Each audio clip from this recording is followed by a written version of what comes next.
Alright, so today I'll be talking about the Valve Corporation. So, Valve is the company behind Steam. Basically, they distribute games and software for PCs and their hardware, the Steam Deck as well, which is a portable handheld device much like the Switch. They also sell a VR headset, and they used to develop games, but they are primarily focused on their own service. So, threats from competitors. So they are competing with Microsoft, Sony, Nintendo, and now Asus. And they are, I can go into the substitute services they have on the next slide, and they are also competing with Meta.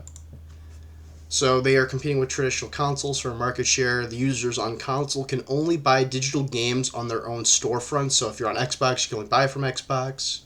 They are competing with for hardware, the portable consoles, the Nintendo Switch 2, and Asus compete with their own model, the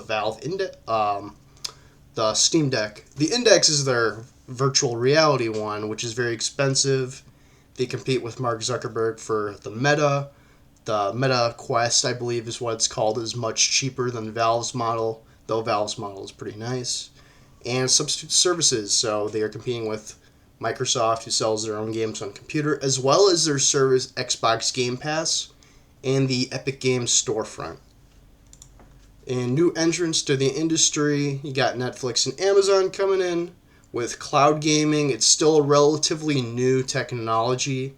The problem is whether it succeeds or not is still debatable, since Google actually tried to get in with their service Stadia, and they failed to actually breach into the market. So with these kind of companies in the way, Valve has to compete for, users. To get the hardware is very expensive on PC, so the traditional consoles are in the way. I'd say the closest threat to them would probably be a substitute service, being the Game Pass. It's a very good service, I have to say.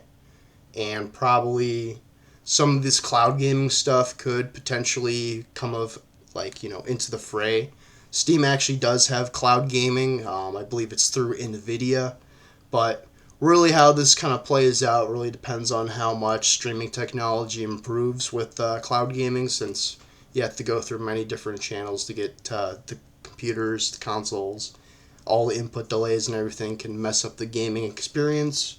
If you have any more questions related to this, I would be happy to answer in class or through email if you're just curious in general. I like this topic very much. And that wraps it up. I hope you enjoyed my presentation.